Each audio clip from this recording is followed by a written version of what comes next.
On the way back from Lewis's funeral, my mom told me to start packing. She waited until the day before we left to tell Edie.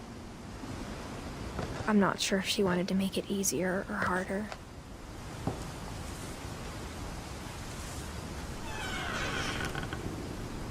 I wish we'd stayed. But I understand why we left.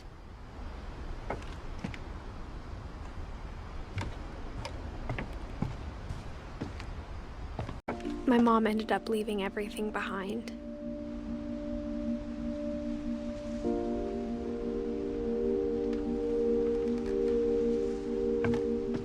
What happened that night had been coming for a long time. Maybe it should have come sooner.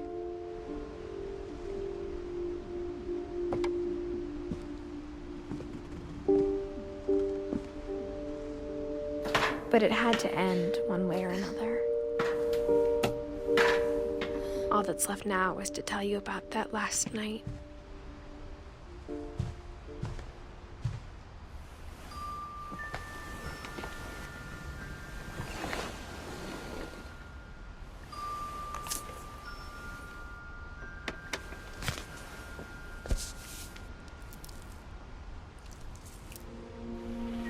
That whole last day, Edie just watched us pack and didn't say a word.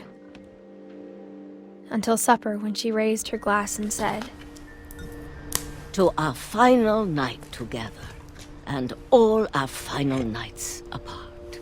Grandma, you know what I said about alcohol. Some of your medications are very Edith, specific. I left a present for you in the hallway. Why don't you go open it? The grown-ups have to argue now. I'm sorry, you're right. We're all leaving tomorrow. Let's just enjoy our last... I'm not leaving. Edith, you're excused.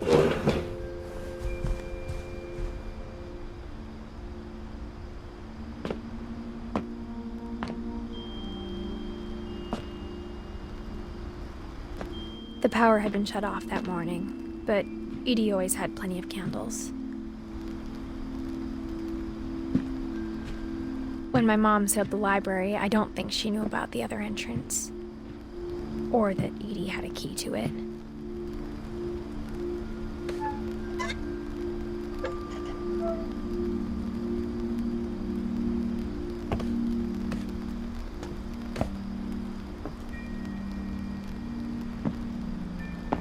That thing you're afraid of isn't going to end when you leave the house.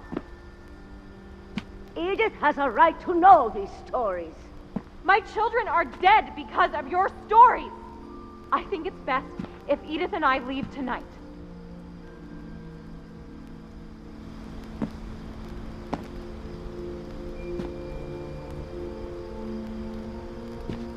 We'll have the nursing home send a van for you in the morning, okay?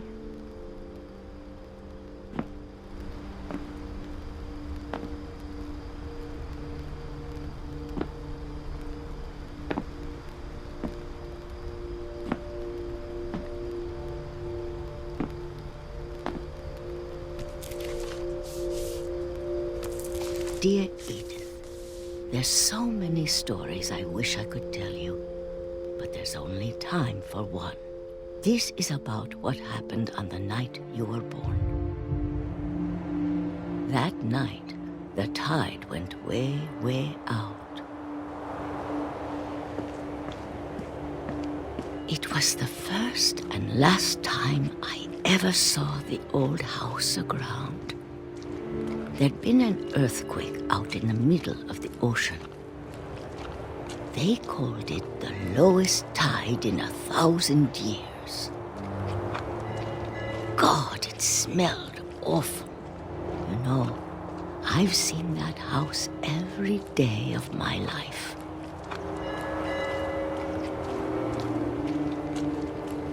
But I never thought I'd go back to it. When the fog rolled in, I lost my way.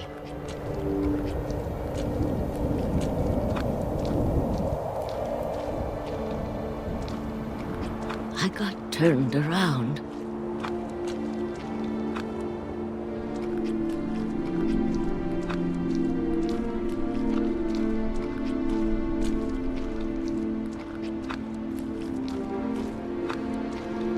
For a while, I wondered. I started seeing things.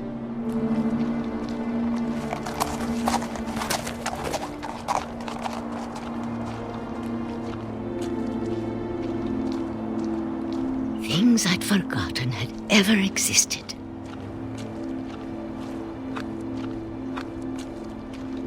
But when I saw them, they felt like old friends. That night, a lot of things came back to me. Or maybe I came back to them.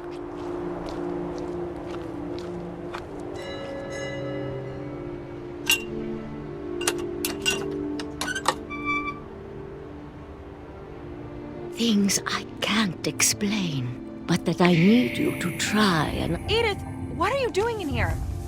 It's mine. Edith! Mom, you're gonna rip it! Let go! I kicked and screamed, but Mom dragged me to the car.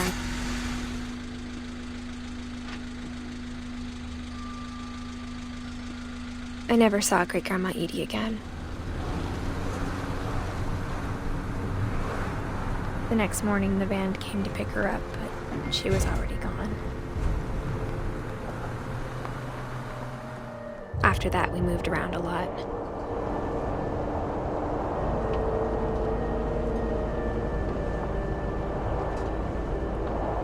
We both tried to make the best of it.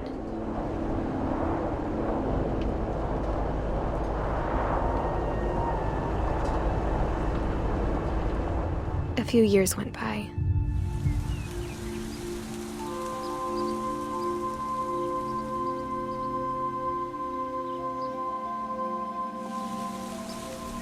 My mom didn't like to talk about it,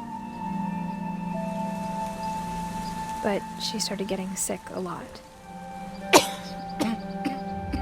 The rest happened pretty quickly.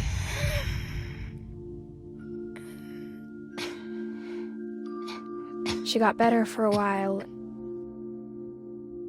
and then she didn't.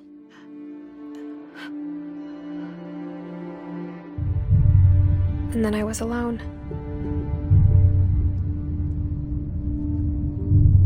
The last Finch left alive.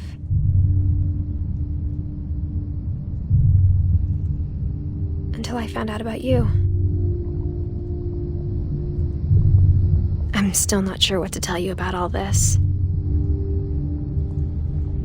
If we lived forever, maybe we'd have time to understand things.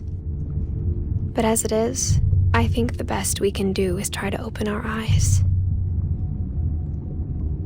And appreciate how strange and brief all of this is.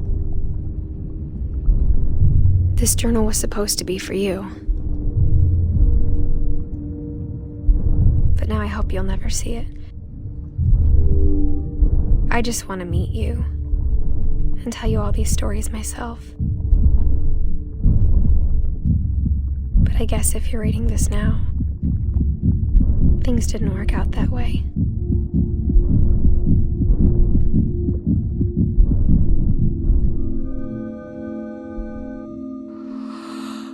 This is where your story begins. I'm sorry I won't be there to see it. It's a lot to ask, but I don't want you to be sad that I'm gone. I want you to be amazed that any of us ever had a chance to be here at all. Good luck.